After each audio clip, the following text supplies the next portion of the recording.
আজকে আমরা সূরাতুল ফাতিহার সপ্তম আয়াত সিরাতাল্লাযীনা আন'আমতা আলাইহিম গায়রিল মাগযুবি আলাইহিম ওয়ালাদ-দাল্লিন এই আয়াতকে কেন্দ্র করে কথা বলবো ইনশাআল্লাহ। আমরা পূর্বের আয়াতে আল্লাহ সুবহানাহু ওয়া তাআলার কাছে একটি জিনিস চেয়েছিলাম। কি জিনিস মনে আছে আপনাদের? হেদায়েত চেয়েছিলাম এবং একটি পথের পথিক হওয়ার জন্য আবদার করেছিলাম। সেই পথের নাম কি? সিরাতে মুস্তাকিম। শেষাংশে আমরা আল্লাহর কাছে বলছি, আল্লাহ আমরা তো আপনার কাছে একটা পথ চাইলাম, যেই পথে চললে আমরা জান্নাতে যেতে পারবো। আয় আল্লাহ তাআলা, বিশেষত 4 ধরনের মানুষ যেই পথের পথিক ছিল, যেই পথের পথিকদেরকে আপনি নেয়ামত দান করেছেন, সেই পথটা আমরা আপনার কাছে চাই। সিরাত, সেই পথ, আল্লাযীনা আন'আমতা আলাইহিম, যেই পথের পথিক ছিল আপনার নেয়ামত প্রাপ্ত বান্দারা। বলেন, আল্লাহর নেয়ামত প্রাপ্ত বান্দা কারা? আমরা। তার মানে আমাদের উপর আল্লাহর কোনো নেয়ামত নাই? আহারে, এক কথায় অস্বীকার করে দেন। না না না, আমরা না। বিষয়টা কি এমন, আপনার উপরে আল্লাহর নেয়ামত নাই? ঋণে জর্জরিত থাকতে পারেন, অসুস্থ হতে পারেন, অভাবী হতে পারেন, আল্লাহর নেয়ামত অস্বীকার করলে চলবে না ভাই। তার কারণ আপনি যে এখনো শ্বাস প্রশ্বাস নিচ্ছেন, বেঁচে আছেন, এটাই আল্লাহর সবচেয়ে বড় নেয়ামত। তো আমরা সহকারে গোটা দুনিয়ার প্রত্যেকটা মানুষ, প্রতিটি সৃষ্ট জীব কার নেয়ামতের মাঝে আছে? আল্লাহর নেয়ামতের মাঝে আছে। তবে 4 ধরনের মানুষকে আল্লাহ তাআলা বিশেষভাবে সর্বোত্তম নেয়ামত দান করেছেন। কয় ধরনের মানুষ? কারা তারা? ক্ষমতাবান, ধনবান, প্রভাব প্রতিপত্তি যার আছে? না। যেই 4 ধরনের মানুষকে আল্লাহ তাআলা বিশেষ নেয়ামত দান করেছে, তাদের বিষয়ে আল্লাহ সুবহানাহু ওয়া তাআলা কোরআনুল কারীমে আমাদেরকে জানিয়ে দিচ্ছেন। তাদের পরিচয়টা শোনো। যেই 4 ধরনের মানুষের পথে তোমরা চলার জন্য আমি আল্লাহর কাছে প্রার্থনা করবে। রব্বুল আলামিন বলেন, ومن يطع الله والرسول فأولئك مع الذين أنعم الله عليهم من النبيين والصديقين والشهداء والصالحين وحسن أولئك رفيقا।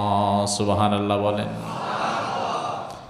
আল্লাহ তাআলা বলছেন, এই 4 ধরনের মানুষের মধ্যে আন'আমাল্লাহু আলাইহিম, আমি যাদেরকে আমার সর্বশ্রেষ্ঠ নিয়ামত দিয়েছি, তাদের প্রথম সারিতে যারা আছে তারা হচ্ছে দুনিয়ার সকল নবী এবং রাসূলগণ। সুবহানাল্লাহ, আসতে হয়ে গেল তো। ভালো করে বোঝেন, দুনিয়াতে নবী এবং রাসূলদের চাইতে অধিক নিয়ামত প্রাপ্ত, অধিক সম্মানিত আর কে আছে? কেউ আছে? নাই। দুনিয়াতে আল্লাহ সুবহানাহু ওয়া তাআলা অসংখ্য নবী পাঠিয়েছেন, অসংখ্য রাসূল পাঠিয়েছেন। অসংখ্য নবী এবং রাসূলদের মধ্য থেকে নবী এবং রাসূলদের মর্যাদার স্তর আছে, শ্রেণী বিন্যাস আছে, ক্লাসিফিকেশন আছে। সব নবীর মর্যাদা সমপর্যায়ের না, যেমন সব সাহাবায়ে কেরামের মর্যাদা সমপর্যায়ের ছিল না। দুনিয়াতে আমাদের স্বাভাবিক মানুষের মধ্যেও সবার মর্যাদা কি একরকম না। দুনিয়াতে যত নবী রাসূল আল্লাহ পাঠিয়েছিলেন, এই নবী রাসূলদের মধ্য থেকে সর্বশ্রেষ্ঠ উলুল আজম দৃঢ় প্রত্যয়ী রাসূল ছিলেন কয়জন? 5 জন। কয়জন? জোরে কোন? এটা আমি বললাম এই জন্য? হ্যাঁ না, ভালো করে মনে রাখবেন, এটা একটা জেনারেল নলেজ দিয়ে দিই, সারা জীবন মনে রাখবেন। দুনিয়াতে যত নবী রাসূল আল্লাহ পাঠিয়েছেন, এই সব নবী রাসূলদের মধ্য থেকে সর্বশ্রেষ্ঠ ছিলেন 5 জন নবী রাসূল। কয়জন? জোরে কোন? কোন 5 জন আল্লাহ কোরআনে বলছেন? রব্বুল আলামিন কোরআনুল কারীমের সূরা আহজাবের 7 নম্বর আয়াতের মধ্যে বললেন, ওয়াইল আখাযনা মিনান নাবিয়িনা মিসাকাহুম ওয়া মিনকা ওয়া মিন নূহিন ওয়া ইব্রাহিম ওয়া মূসা ওয়া ঈসা ইবনে মারয়াম। এই আয়াতের ভেতরে আল্লাহ তাআলা 5 জন নবীর কথা বললেন। কয়জন নবী? আমি আয়াতটা একবার পাঠ করে ফেলছি, এইবার নামগুলো আপনারা বলেন দেখি। নূহ আলাইহিস সালাম, পরে জিবরাইল আলাইহিস সালাম, হ্যাঁ ইব্রাহিম আলাইহিস সালামের পরে মূসা আলাইহিস সালামের পরে, এরপরে হ্যাঁ কি বলে মরিয়ম না তো, ঈসা তো একবার হয়ে গেছে। শোনেন, দুনিয়াতে পাঠানোর সিরিয়াল অনুযায়ী দেখেন, দুনিয়াতে নবী রাসূলদের আগমনের সিরিয়াল অনুযায়ী যে 5 জন নবীকে আল্লাহ সর্বশ্রেষ্ঠ বানিয়েছেন, 1 নাম্বার নূহ, 1 নাম্বার কে? 2 number Ibrahim, 2 number, 3 number Musa, 3 number, 4 number Isa, 5 number Muhammad সাল্লাল্লাহু আলাইহি ওয়াসাল্লাম। দেখেন, লক্ষ লক্ষ নবী রাসূলদের মধ্য থেকে 5 জন সর্বশ্রেষ্ঠ। আবার সবার মাঝে সর্বশ্রেষ্ঠ যদি একজনকে বের করতে হয়, তিনি কে? কারণ রাসূল বলেছেন, ইন্নাল্লাহা ফাদ্দালানি আলাল আম্বিয়া, আল্লাহ তাআলা দুনিয়ার সব নবী রাসূলদের মধ্য থেকে আমাকে সর্বশ্রেষ্ঠ করেছেন। ওয়ালা ফখরা লাহু, তবে আমি যে দুনিয়ার সব নবী রাসূলদের মধ্যে শ্রেষ্ঠ, এই জন্য আমার মধ্যে আবার কোনো অহংকার নাই। কি চমৎকার কথা দেখেন, মানে রাসূল প্রথমাংশে বললেন আল্লাহ তাআলা দুনিয়ার সব নবী রাসূলদের মধ্যে আমাদের সর্বশ্রেষ্ঠ বানিয়েছেন, সাথে সাথে আবার উম্মতকে বোঝালেন, দেখো মানুষ যখন নিজের বরত্বের কথা বলে, সাথে সাথে ভেতরে আবার একটু অহংকার চলে আসতেও পারে, এজন্য সাথে সাথে আবার বললেন ওয়ালা ফখরা লাহু, এই জন্য কিন্তু আবার আমার কোনো অহংকার নাই। অহংকার যে নাই সেটা বুঝবেন কিভাবে? রাসূলের হাদিস পড়েন, একজন সাহাবী রাসূলকে দেখে বললেন, ইয়া রাসূলুল্লাহ, আপনি হচ্ছেন খায়রুল বারিয়াহ, আপনি হচ্ছেন সৃষ্টির সেরা। সুবহানাল্লাহ বলবেন না? এখন শোনেন, এই সাহাবী যে বলল আপনি সৃষ্টির সেরা, এই কথা কি সঠিক না ভুল? বুঝে না, সঠিক না ভুল? অবশ্যই সঠিক। রাসূল বললেন, যাকা ইব্রাহিম আলাইহিস সালাম, সৃষ্টির সেরা আমারে বলো না, সৃষ্টির সেরা বলো ইব্রাহিম আলাইহিস সালামকে। এটা বিনয়। এটা কি? আরে রাসূল তো অবশ্যই সৃষ্টির সেরা, কিন্তু বিনয়টা চিন্তা করেন। আমাকে একজন এসে বলল, হুজুর আপনি তো মানে চমৎকার খতিব, বিরাট খতিব।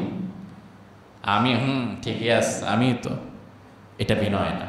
আমি যদি বলি না ভাই আমার চেয়ে বড় আলেম উনি আরো ভালো জ্ঞান রাখে, এটা হচ্ছে বিনয়। ওটা হোক আর না হোক, এটা বিনয়। রাসূল বললেন, যাকা ইব্রাহিম আলাইহিস সালাম, আমারে সৃষ্টির সেরা বলতেছো ঠিক আছে, কিন্তু যাকা ইব্রাহিম আলাইহিস সালাম, সৃষ্টির সেরা কিন্তু ইব্রাহিম আলাইহিস সালামও হয়। সুবহানাল্লাহ, বিনয়। আল্লাহ রাব্বুল আলামিন দুনিয়াতে নবীদেরকে সর্বশ্রেষ্ঠ করেছেন, আর সব নবীদের মধ্য থেকে আবার 5 জনকে আল্লাহ উলুল আজম দৃঢ় প্রত্যয়ী রাসূল বানিয়েছেন। এজন্য আল্লাহ রাব্বুল আলামিন বললেন, বান্দা তুমি যে আমার কাছে সিরাতাল্লাযীনা আনআমতা আলাইহিম বললা, তুমি যে বললা তাদের পথ যাদেরকে আমি নিয়ামত দিয়েছি, তাইলে নিয়ামত যাদেরকে দিয়েছি তাদের সারিতে সবার আগে নাম আছে নবী এবং রাসূলদের। জোরে কোন কাদের? আল্লাহ যাদের নিয়ামত দিয়েছে দুনিয়াতে, এই সারিতে সবার আগে নামগুলো কাদের? নবী এবং রাসূলদের। আমি শুরুতেই বলেছিলাম আল্লাহর বিশেষ নিয়ামত প্রাপ্ত 4 শ্রেণীর মানুষ। কয় শ্রেণীর? 1 নাম্বার কারা? নবী এবং রাসূলগণ। 2 নম্বরে আল্লাহ বললেন ওয়াসসিদ্দীকিন, সিদ্দিকগণ। কারা? সিদ্দিকগণ। সিদ্দিক মানে হচ্ছে শুধু বিশ্বাসী না। এখানে তাফসিরে 2টা অর্থ করেছে। একটা অর্থ হচ্ছে সিদ্দিক বলতে আল্লাহ তাআলা নবী এবং রাসূলদের সহচর যারা ছিল, যারা নবী রাসূলদের কাজগুলোতে সহযোগিতা করত, সে সকল মানুষকে আল্লাহ সিদ্দিকগণ বলে বুঝিয়েছেন।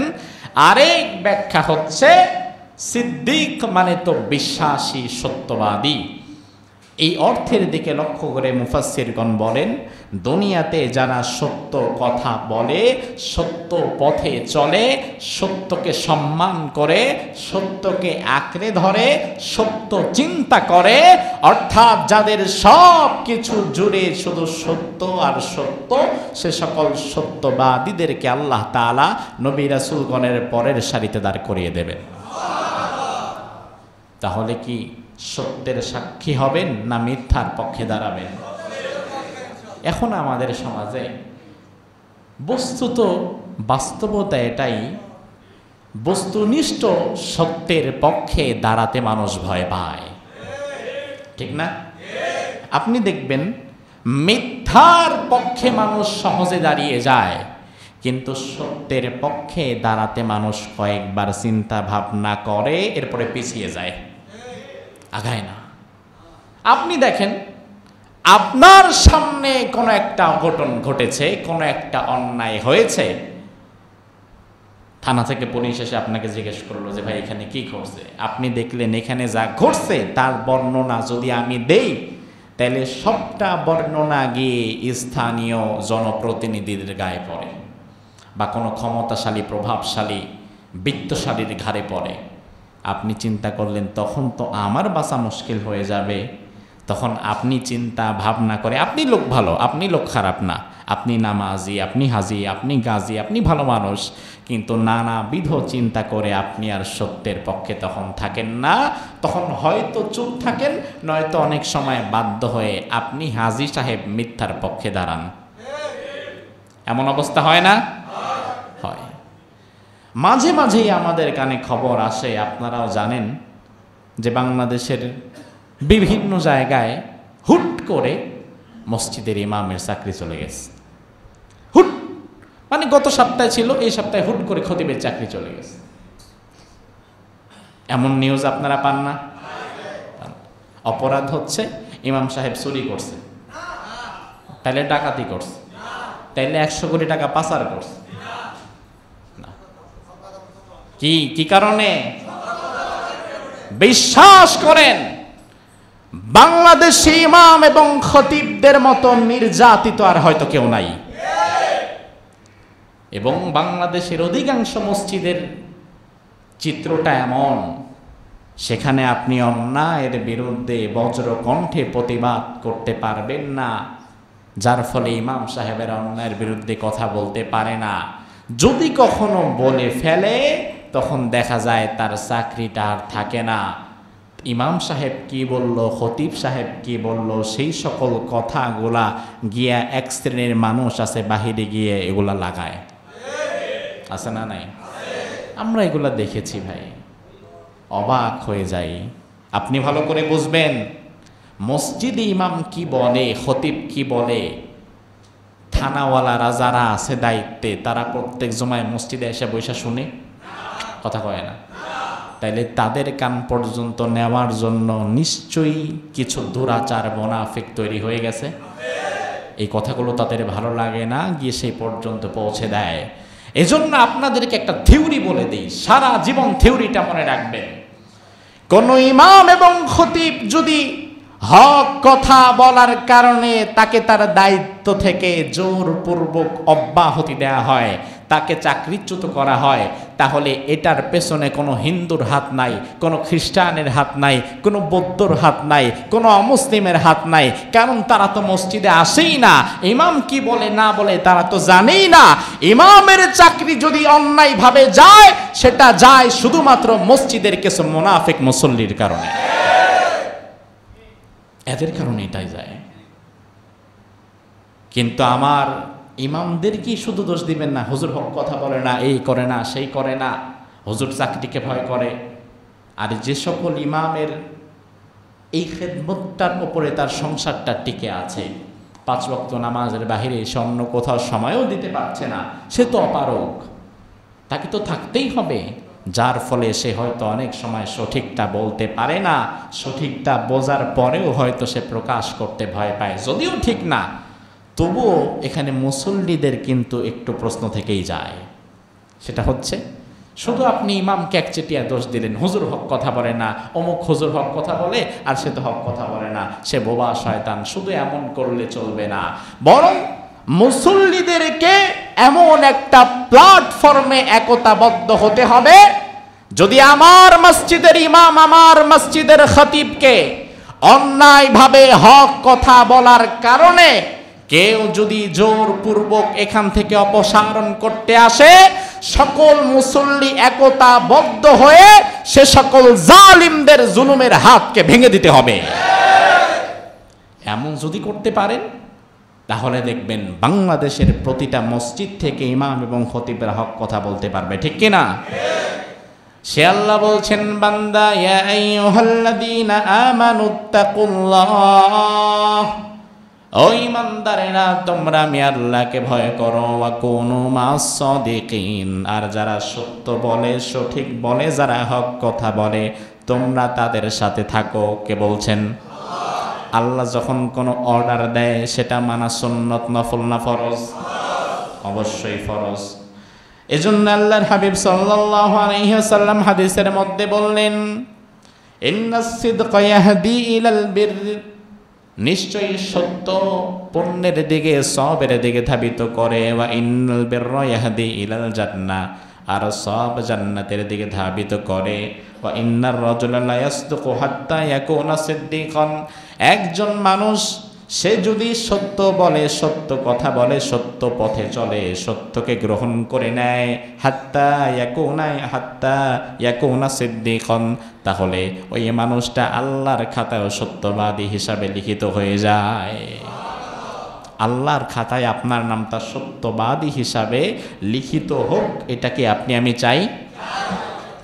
আল্লাহর হাবিব আরো বলেন, ওয়া ইন্নাল কাযিবা ইয়াহদি ইলাল ফুজুর, মিথ্যা পাপাচারের দিকে ধাবিত করে, ওয়া ইন্নাল ফুজুরা ইয়াহদি ইলান নার, আর পাপাচার জাহান্নামের দিকে মানুষদেরকে নিয়ে যায়। ওয়া ইন্নার রাজুলা লা ইয়াকযিবু হাত্তা ইউকতাবা ইনদাল্লাহি কাযযাবান, আর মানুষ যখন রেগুলার মিথ্যা বলে, সকালে দুপুরে রাতে চিন্তায় ঘুমে নিমগ্নে সব সময় যে মিথ্যা কথা বলে, মিথ্যা বলতে বলতে এক পর্যায়ে আল্লাহর দরবারে তার নামের সঙ্গে মিথ্যাবাদী লেখাটা যুক্ত হয়ে যায়। এখন আমাদের বাংলাদেশে এমনও কিছু মানুষ আছে যার দিনটা শুরু হয় মিথ্যা দিয়া, আবার তার দিনটা শেষ হয় মিথ্যা দিয়া। আছে না নাই? খুব মিথ্যা কথা বলে, মানুষের সাথে প্রতারণা করে, যেটা চরম গর্হিত কাজ। আপনি যদি মিথ্যাকে আঁকড়ে ধরেন, সত্যকে গ্রহণ না করেন, সত্য পথে না চলেন, সিদ্দিকদের কাতারে আপনি শামিল হতে পারবেন না। ভালো করে বোঝেন, নবীদের কাতারে শামিল হওয়ার মতো কোনো প্রকার সুযোগ অন্তত আমাদের আর আছে? সিদ্দিকদের কাতারে শামিল হওয়ার সুযোগ আছে না নাই? আচ্ছা, দেখেন আব্দুল কাদের জিলানী রহিমাহুল্লাহ, যাকে বলা হয় বড় পীর, তিনার জীবনীতে পাওয়া যায় আব্দুল কাদের জিলানী রহিমাহুল্লাহ ছোট্টবেলায় তিনি কোরআন কারীমের হিফজ করেছিলেন। সুবহানাল্লাহ কয় না? খুব ছোট অবস্থায়, তবে আবার মায়ের পেটে না, মায়ের পেটের যে ঘটনা এটা বানোয়াট। আব্দুল কাদের জিলানী মায়ের পেট থেকে 18 পারা কোরআন মুখস্থ করে আসছে।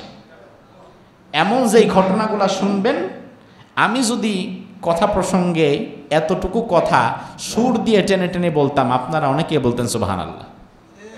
তার কারণ সুর শুনলে, সুর দিয়া যদি হুজুর আরবিতে গালিও দেয় তাও মজা লাগে, বুঝে না তো মানুষ।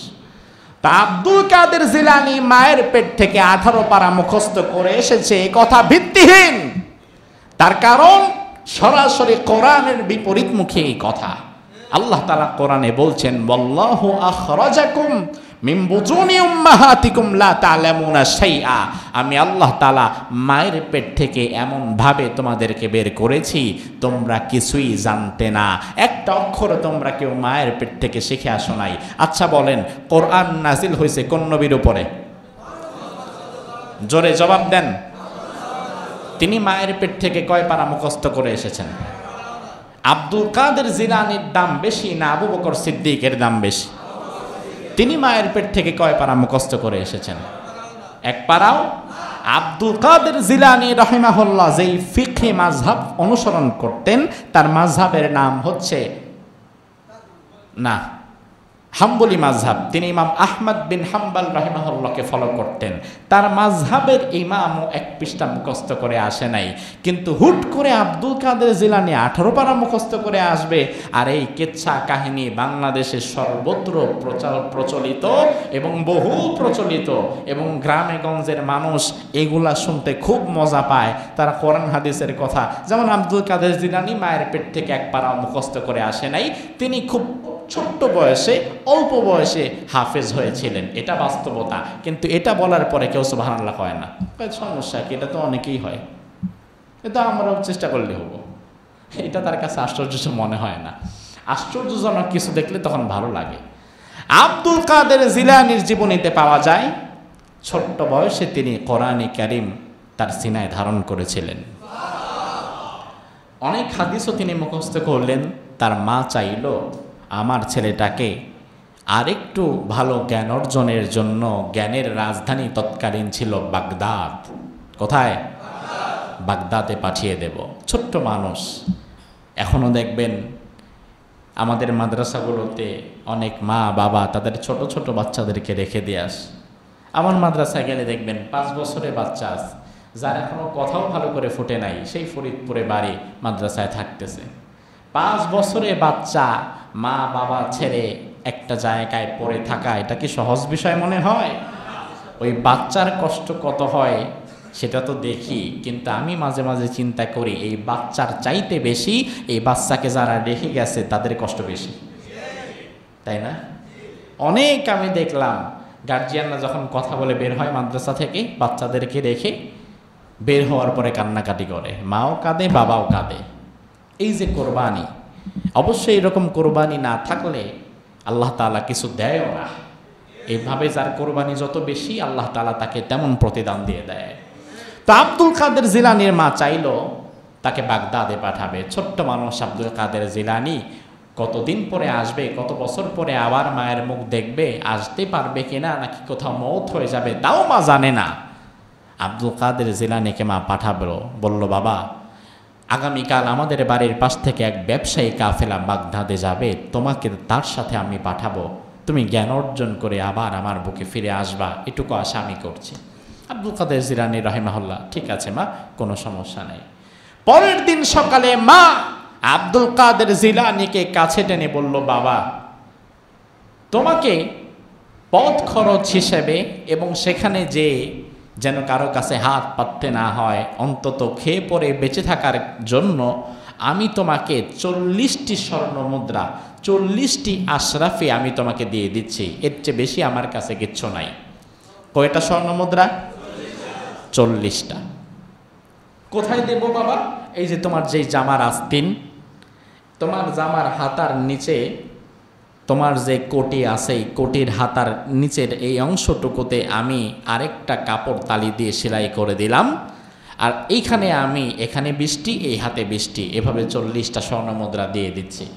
পকেটেও দিলাম না যাতে না হারিয়ে যায়, তুমি ছোট মানুষ, সেলাই করে দিয়ে দিলাম, ওখানে যাবা এরপরে খুলবা। ঠিক আছে আম্মা। তবে বাবা তোমাকে আমি, তোমার সাথে আবার আমার কবে দেখা হবে বা আদৌ দেখা হবে কিনা জানি না তো বাবা, তবে তোমাকে আমি দুইটা নসিহত করব বাবা, এই দুইটা নসিহত তুমি সারা জীবন মনে রাখবে। জোরে কম তো কয়টা নসিহত? দুইটা। আব্দুল কাদের জিলানী রাহিমাহুল্লাহর মা বললেন, বাবা তোমার প্রতি আমার 1 নাম্বার নসিহত হচ্ছে তাকিল্লাহ। তুমি তোমার জীবনে চলার পথে সব সময় ভয় করবা কাকে? এক আল্লাহকে তুমি ভয় করবা, সব সময় আল্লাহর ভয় তোমার অন্তরে রাখবা। কারণ আমার থেকে বিদায় হয়ে যাওয়ার পরে তোমার আর কেউ দেখে রাখবে না, আমিও আর তোমারে দেখতে পারবো না, কিন্তু তোমাকে সার্বক্ষণিক যিনি দেখেন তিনি কে? তাইলে আব্দুল কাদের জিলানীর মায়ের 1 নাম্বার নসিহত ছিল সব সময় ভয় করতে হবে কাকে? আর 2 নাম্বার নসিহত হচ্ছে, বাবা তুমি সব সময় সত্য কথা বলবা। কি বলবা? সত্য কথা বলবা আর আল্লাহকে ভয় করবা। এই 2টা নসিহত তোমার জন্য আমি করে দিলাম। এইভাবে করে সন্তানকে বুঝিয়ে দিলেন।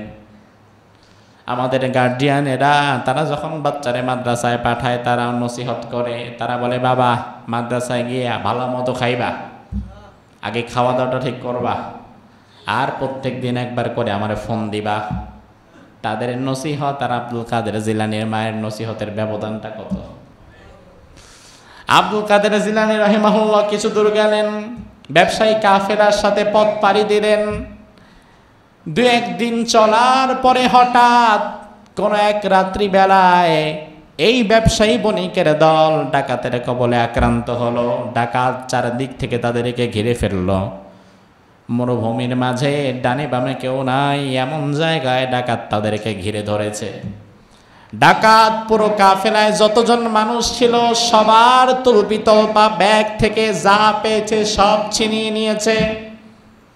সব ছিনিয়ে নিয়ে ডাকাতরা যখন চলে যাবে, যাওয়ার সময় ছোট্ট বাচ্চা, 4-5 বছর বয়সের ছোট বাচ্চা, আপনি বলেন বাসের মধ্যে যদি ডাকাত উঠে সবাইকে ডাকাত চেক করবে, সবার থেকে যা আছে নিয়ে যাবে।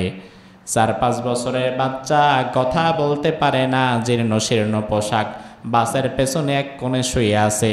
ডাকাত কি তার থেকে কিছু নিবে? তারা এসে চেক করবে যে খাড়া দেখি কি আছে, চেক করবে? ডাকাত দলের সবাই যখন চলে যাচ্ছে, সব কিছু নেওয়া শেষ, একজন হঠাৎ করে একটু ঠাট্টার ছলে আব্দুল কাদেরের দিকে তাকিয়ে বলল, বাচ্চা তোমার কাছে কিছু আছে নাকি? বলে জি আছে। আরেকজন কয়, বাবা তোমার কাছে আবার কি আছে?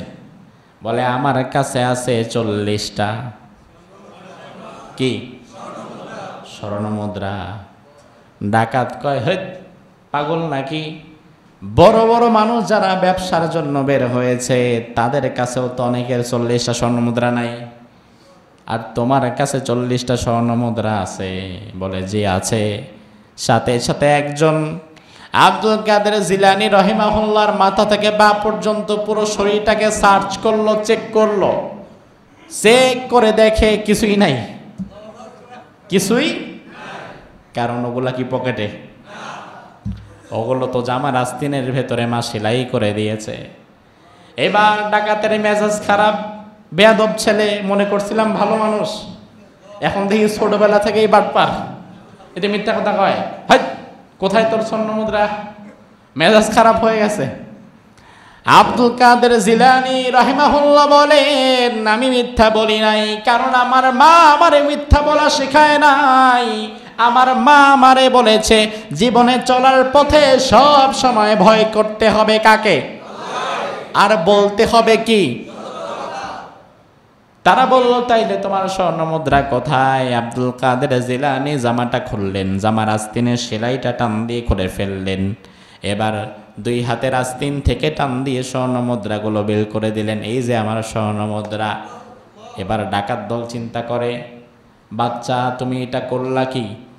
তোমার কাছে যে এত স্বর্ণ মুদ্রা আছে, ডাকাত যদি কাউকে ধরে সবাই তো ডাকাতের কবল থেকে নিজের মাল সাবানগুলো হেফাজতের জন্যই চেষ্টা করে, ঠিক না?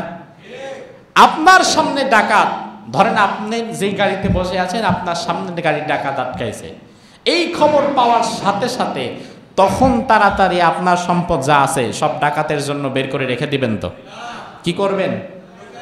কোন সিপাই কেমনে লুকাবেন, মানে কোনটা আগে লুকাবেন সেই চিন্তা আপনি করেন। আরে আপনার দোষ দিয়ে লাভ কি ভাই, আমি কি তার ব্যতিক্রম হব? আজ থেকে প্রায় 4 বছর আগের ঘটনা। চাঁদপুর থেকে মাহফিল করে মতলবের রাস্তাটা ধরে আমি আসবো ঢাকায়। পথিমধ্যে কেউ একজন বলে দিয়েছে যে এই রাস্তায় কিন্তু মাঝে মাঝে ডাকাতি হয়। আমি সেই দিন গাড়িতে ওঠার পর পরেই আগে টাকাটা বের করে ড্রাইভারের বললাম, তোমার ভাড়া কত? বলে এত। গুনে তারে দিয়ে দিলাম, বাকিটা পকেটে রেখে দিলাম। তো ড্রাইভার চিন্তা করে হুজুর তো সবসময় বাসায় এসে নামে এরপরে ভাড়া দেয়, আজকে আগে আগে দিয়ে দিল। আমি বললাম, শুনলাম সামনে ডাকাতি হইতেছে, এখন ডাকাত যদি আসলেই থাকে আর টাকা পয়সা যদি নিয়েই নেয়, তাহলে ভাই আমারটা আমার থেকে নিক, তোমারটা তোমার থেকে নিক। নে তো বাসায় গিয়ে পরে আবার তোমার জরিমানা দিতে হবে, আমার আবার গিয়া তোমার ভাড়াও দিতে হবে, ডাকাতের টাকাও দিতে হবে, তোমারটাও দিতে হবে। তার চেয়ে বলো তোমারটা তোমার থেকে নিক। এরপরে এখনো ধরেন প্রত্যন্ত অঞ্চলে আমাদেরকে মাহফিলের জন্য যেতে হয়। ওই যে আমাদের মসজিদের একজন ভাই আছে, নাম আপনার রবিউল ভাই, কেশিয়ার সাহেবের দায়িত্বে আছে। তো ওনাদের ওই অঞ্চলে দেলোয়ার ভাইদের বাড়িতে সেই চাঁপাইনবাবগঞ্জে আমি 2-3 বার গিয়েছি। এই এক রাস্তা ওইটা নাকি খারাপ, দেলোয়ার ভাই সেদিক দিয়ে যাওয়ার আগেই বলে যে এই রাস্তায় কিন্তু ডাকাত আছে, তো একটু গাঁট নিয়ে যান। তো উনি একটু মোটরসাইকেলের ব্যবস্থা করে, লোকজন নিয়ে আমাকে নিয়ে যায়। তো আমার সাথে তো ধরেন আইপ্যাড থাকে এবং এই 2টা ফোন থাকে, এই যে এখনকার কথা বলি। তো আমি সবসময় চিন্তা করি যে ডাকাত ধরলে সে তো আর এমনি ছাড়বে না, কিছু তো কিছু নিবে, অন্তত আইফোনটারে কোনো একভাবে লুকাই আর এই অ্যান্ড্রয়েডটা নিয়ে যাক। 2টা থেকে একটা পাইলে অন্তত ডাকাত খুশি থাকবে যে হুজুরের একটাও মোবাইল নাই, তাহলে তো দেরো দিব মায়ের, ওই মিথ্যা কথা। অন্তত একটা দিয়ে তো বুঝ দেওয়া যাবে যে ভাই এই যে নিয়ে নেন এটা। তো এখনো আমি চিন্তা করি, আমি তো এই চিন্তা করি যে কোন সম্পদ কোনটা রেখে কোনটা লুকাবো। কিন্তু আব্দুল কাদের জিলানী রাহিমাহুল্লাহ বাচ্চা মানুষ, মায়ের নসিহত তার উপরে এত ব্যাপক প্রভাব বিস্তার করেছে, ডাকাত যখন এসেছে সে তার স্বর্ণ মুদ্রাগুলো বের করে সামনে দিয়ে দিয়েছে। ডাকাত দলেরা বলল, বাচ্চা তুমি এটা করলা কি? তুমি যদি আমাদেরকে না জানাতে তাহলে তো আমরা তোমাকে এইভাবে সার্চ করতাম না। ডাকাত বলল, আপনারা জিজ্ঞেস করেছেন কেন? বলো, আমরা তো জিজ্ঞেস করবই। বলে, আপনারা যদি জিজ্ঞেস করেন আমি তো মিথ্যা বলতে পারবো না। আমার মা আমাকে শিখিয়েছে আল্লাহকে ভয় করতে হবে, মিথ্যা বলা যাবে না। আমি কোনোদিন মিথ্যা বলতে পারবো না। এই 40টা কেন 40,000টা থাকলেও তো আমি মিথ্যা বলতাম না। ডাকাত এরা চিন্তা করে দেখলো, মানুষ যদি সত্য কথা বাচ্চা বয়সে এইভাবে তালিম নিতে পারে, আমরা ডাকাতি করব কেন? ডাকাত দলেরা ওই দিনের পর থেকে ডাকাতি ছেড়ে ভালো মানুষ হয়ে গেছে। মানুষকে বলে বলে ভালো বানানোর চাইতে আপনার সুন্দর ব্যবহার পারে মানুষকে ভালো পথে আনতে, ঠিক না? এজন্য আল্লাহ রাব্বুল আলামিন বললেন, বান্দা, আমার নিয়ামত প্রাপ্ত বান্দা যারা, এই 4 শ্রেণীর মানুষ যারা হবে, এই 4 শ্রেণীর মানুষের মধ্যে 1 নাম্বার হচ্ছে নবীগণ। জোরে কোন কারা? 2 নাম্বার কারা? সিদ্দিকগণ। আল্লাহ রাব্বুল আলামিন বললেন 3 নাম্বার হচ্ছে ওয়াসশুহাদা, যারা শহীদ, যারা শহীদগণ। আল্লাহর হাবিব সাল্লাল্লাহু আলাইহি ওয়াসাল্লাম শাহাদাত প্রসঙ্গে এত এত হাদিস বর্ণনা করেছেন, যা বলে শেষ করা যাবে না। আল্লাহর হাবিব সাল্লাল্লাহু আলাইহি ওয়াসাল্লাম আবু দাউদের 2520 নম্বর হাদিসের মধ্যে বললেন, যখন সাহাবায়ে কেরাম উহুদ যুদ্ধের মধ্য থেকে যখন সাহাবায়ে কেরামের বিরাট একটা দল শহীদ হয়ে যায়, শাহাদাতের পরে রাসূল সাল্লাল্লাহু আলাইহি ওয়াসাল্লাম তিনি একদিন স্বপ্নে দেখলেন, জাআলাল্লাহু আরওয়াহাহুম ফি জাওফি তায়রিন খুদরিন। উহুদের ময়দানে যেই 70 জন সাহাবী কেরাম যারা শহীদ হয়ে গিয়েছিল, ওই 70 জন সাহাবায়ে কেরামের রূহগুলোকে আল্লাহ তাআলা জান্নাতের ছোট ছোট সবুজ পাখির ভেতরে ভরে দিয়েছিলেন। আল্লাহর হাবিব স্বপ্নে দেখলেন এই জান্নাতের ছোট ছোট পাখিরা জান্নাতের নাজ নেয়ামত খায়, ফল খায়, ফুলে বসে ফুলের ঘ্রাণ নেয়। স্বর্ণের বানানো ফানুসে তারা রাত্রি যাপন করে, জান্নাতের ঝর্ণা সমূহে তারা ঘুরে বেড়ায়। এই ৭০ জন যারা শহীদ হয়ে গিয়েছিল তাদেরকে আল্লাহ জান্নাতের ভেতরে এভাবে জীবিত রেখেছেন। এই ৭০ জন এক পর্যায়ে আল্লাহকে বলল, আল্লাহ আমরা যে জান্নাতের ভেতরে জীবিত আছি, এত নিয়ামতের মধ্যে আছি, দুনিয়ার মানুষেরা তো জানে না। যদি আমার ভাইয়েরা তারা যদি এইগুলো জানতো আমাদের নিয়ামতের কথা, তাইলে তো শহীদ হওয়ার জন্য জিহাদের ময়দানে তাদের আগ্রহ বাড়ত। আল্লাহ রাব্বুল আলামিন সাথে সাথে কোরআনুল কারীমের মধ্যে একটা আয়াত নাযিল করলেন, ওয়ালা তাহসাবান্নাল্লাযীনা কুতিলু ফি সাবিলিল্লাহি আমওয়াতা বাল আহয়াউন। আল্লাহ রাব্বুল আলামিন বললেন, বান্দা আল্লাহর পথে যারা শহীদ হয়, আল্লাহর পথে সত্যের সঙ্গে যারা শাহাদাত লাভ করে, তাদেরকে তোমরা মৃত মনে করো না, তারা আসলে মৃত নয়, আল্লাহর জান্নাতের ভেতরে তারা জীবিত। তাদেরকে নিয়ামত দিয়েছেন কে? শাহাদাত এমন একটা দরজা, যেই শহীদ যারা হবে, আল্লাহর হাবিব বলেছেন শাহাদাত হচ্ছে একটা ব্রিজ, একটা সেতুর মতো। ওই ব্রিজের এক পাশে হচ্ছে দুনিয়া, আর ওই ব্রিজটার অপর পাশেই হচ্ছে আল্লাহর জান্নাত। এই জন্য আল্লাহ রাব্বুল আলামিন সূরা ফাতিহার মধ্যে আমরা যখন আল্লাহর কাছে দোয়া করি, আল্লাহ সিরাতাল্লাযীনা আন'আমতা আলাইহিম, আপনি তাদের পথ আমাদেরকে দেন যাদের উপরে আপনি নিয়ামত দিয়েছিলেন, আপনার নিয়ামত প্রাপ্ত বান্দাদের পথ আপনি আমাদের দেন, তাদের মতো মর্যাদা আপনি আমাদের দান করেন। আল্লাহ রাব্বুল আলামিনের নিয়ামত প্রাপ্ত যেই 4 শ্রেণীর বান্দা রয়েছে, ওই 4 শ্রেণীর বান্দার মধ্যে আল্লাহ আমাদেরকেও শামিল করে দেবে। জোরে কোন আল্লাহর নিয়ামত, বিশেষ নিয়ামত প্রাপ্ত বান্দা কয় শ্রেণীর? 1 নাম্বার কারা? নবী রাসূলগণ। 2 নাম্বার সিদ্দিকগণ। 3 নাম্বার শহীদগণ। এবং 4 নাম্বার হচ্ছে ওয়াস-সালিহিন। ওয়াস-সালিহিন, সালিহিন শব্দের অর্থ হচ্ছে নেককার, সৎকর্মশীল। সালিহিন মানে কি? নেককার, সৎকর্মশীল, যারা ভালো ভালো কাজ করে। তবে কোরআনে কারিমে আমি দেখলাম সালিহিন শব্দটা সবচেয়ে বেশি আল্লাহ তাআলা ব্যবহার করেছেন নবী রাসূলদের ক্ষেত্রে। কাদের ক্ষেত্রে? রাব্বুল আলামিন কোরআনুল কারীমের মধ্যে ইয়াহইয়া আলাইহিস সালামের ব্যাপারে বললেন, আন্নাল্লাহা ইউবাশশিরুকা বিয়াহইয়া মুসাদ্দিকাম বিকালিমাতিম মিনাল্লাহি ওয়া সাইয়্যিদান ওয়া হাসূরান ওয়া নাবিয়্যাম মিনাস সালিহিন। রব্বুল আলামিন ঈসা আলাইহিস সালামের ব্যাপারে বললেন, ওয়া ইউকাল্লিমুন নাসা ফিল মাহদি ওয়া কাহলান ওয়া মিনাস সালিহিন। রব্বুল আলামিন আরেক আয়াতে 4 জন নবীর নাম ধরলেন, জাকারিয়া ওয়া ইয়াহইয়া ওয়া ঈসা ওয়া ইলিয়াস কুল্লুম মিনাস সালিহিন। 4 জনের নাম বলে বললেন তারা সবাই ছিল সালিহিন। রব্বুল আলামিন ইব্রাহিম আলাইহিস সালামের দোয়া কোরআনে তুলে দিয়েছেন। ইব্রাহিম নবীও কিন্তু তার সন্তানের জন্য দোয়া করেছিলেন, আল্লাহ রব্বি হাবলি মিনাস, জানা আছে তো, রব্বি হাবলি মিনাস সালিহিন। আবার আল্লাহ তাআলা যখন ইসহাক আলাইহিস সালামকে দান করলেন, তখন আল্লাহ বললেন, ওয়া বাশশারনাহু বিইসহাক নাবিয়্যাম মিনাস সালিহিন। তার মানে দুনিয়াতে সব নবীদের ক্ষেত্রে আল্লাহর একটা কমন বিশেষণ হচ্ছে সালিহিন। তবে আমরা দুনিয়ার মানুষ, আমরা যে সালিহিন হতে পারবো না বিষয়টা তা নয়। রব্বুল আলামিন আমরা যেন সালিহিন হতে পারি, কোন কাজ করলে আমরা সালিহিন হব, সেই বিষয়ে আল্লাহ রাব্বুল আলামিন কোরআনের মধ্যে বললেন, ইউমিনুনা বিল্লাহি ওয়াল ইয়াউমিল আখিরি ওয়া ইয়ামুরুনা বিল মারুফি ওয়া ইয়ানহাউনা আনিল মুনকার ওয়া ইউসারিউনা ফিল খায়রাতি ওয়া উলাইকা মিনাস সালিহিন। আর কেউ যদি আল্লাহর প্রতি ঈমান আনে, জোরে কোন কার প্রতি?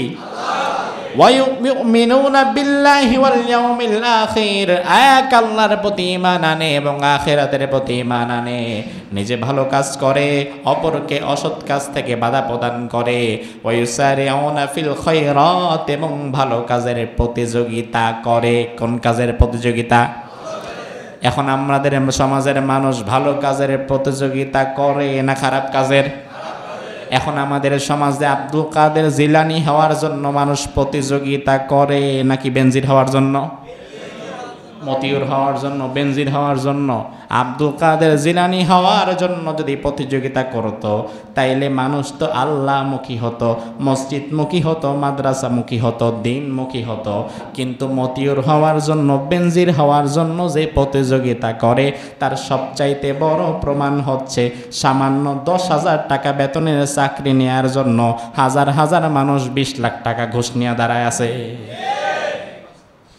তারা দাঁড়ায় আছে 20 লাখ টাকা ঘুষ নিয়ে, সামান্য 10,000 টাকা বেতন। আরে বেটা, তুই এই টাকা দিয়ে ব্যবসা করলে তার চেয়ে বেশি লাভ করতি না? তার আসলে 10,000 টাকা তো শুধু টাকাই না, তার তো এর আলালেন সে নিজেও মতিউর হওয়ার স্বপ্ন দেখে, ঠিক কি না?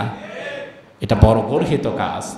এজন্য আল্লাহ রাব্বুল আলামিন বললেন, বান্দা, এই 4 শ্রেণীর মানুষকে আমি আল্লাহ বিশেষভাবে নিয়ামত দিয়েছি। জোরে কোন কয় শ্রেণীর? 1 নাম্বার কারা? 2 নাম্বার, 3 নাম্বার, 4 নাম্বার সলিহিন, যারা নেক কাজ করে। এরপরে আল্লাহ রাব্বুল আলামিন বললেন, বান্দা তুই এরপরে আরো কিছু দোয়া কর, তোর দোয়া তুই শেষ করিস না। সর্বশেষ দোয়া আমরা করলাম, আল্লাহ গায়রিল মাগদুবি আলাইহিম ওয়ালাদ-দাল্লিন। পারেন না এটা? পড়েন সবাই একসাথে, গায়রিল মাগদুবি আলাইহিম ওয়ালাদ-দাল্লিন। এতক্ষণ তো আল্লাহর কাছে বললাম, আল্লাহ যাদেরকে আপনি নিয়ামত দান করেছেন, যারা জগতের সর্বশ্রেষ্ঠ মানুষ, সে সকল নবী, রাসূল, সিদ্দিক, শুহাদা, সালেহিনদের পথ আপনি আমাদের দেন, আমরা তাদেরকে অনুসরণ করব। এরপরে আবার বললাম, আল্লাহ গায়রিল মাগদুবি আলাইহিম ওয়ালাদ-দাল্লিন। তবে আল্লাহ তাদের পথ কিন্তু না যাদেরকে আপনি গজব দিয়েছেন এবং যারা গোমরাহ হয়েছে, সে সকল গজব প্রাপ্ত এবং গোমরাহ মানুষের কাতারে আমরা দাঁড়াতে চাই।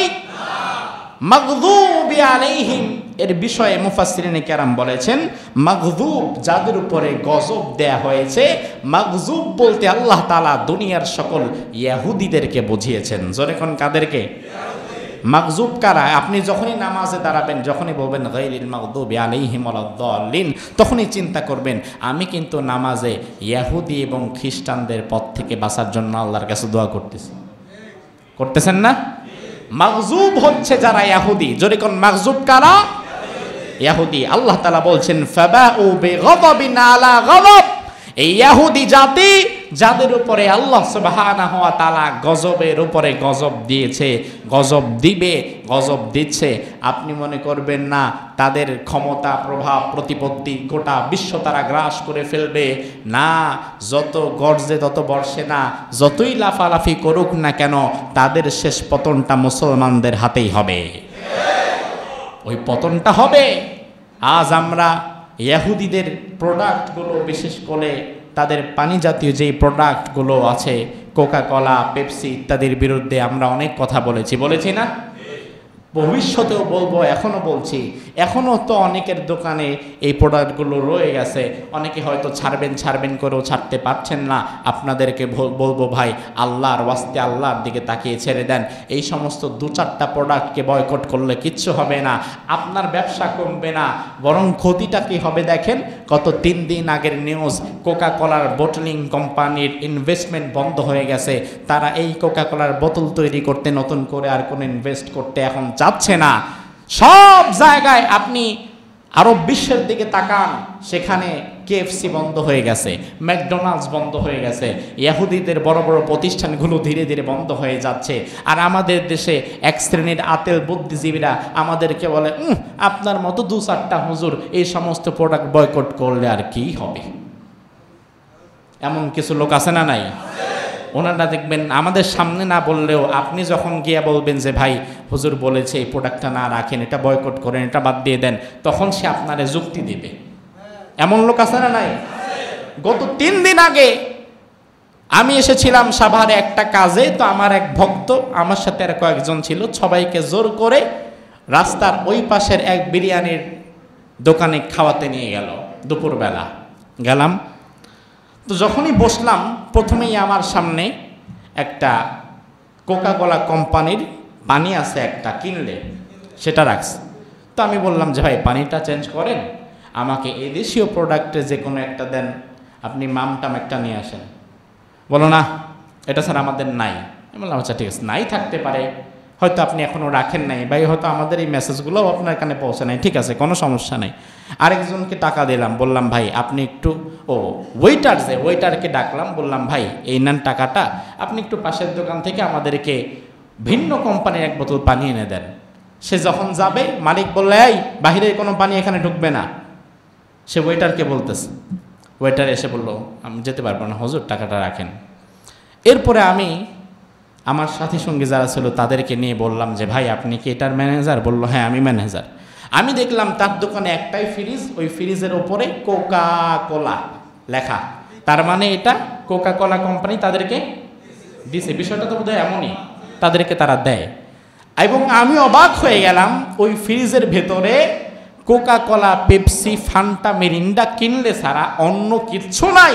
ভাই আপনি বিক্রি করতেছেন করেন, তবে আপনি তাদের পক্ষে সাফাই গায়েন না ভাই। আপনি অন্তত বাহিরের একটা পানি তো রাখতে পারতেন, অন্তত একটা পানি রাখতেন, সমস্যা কি?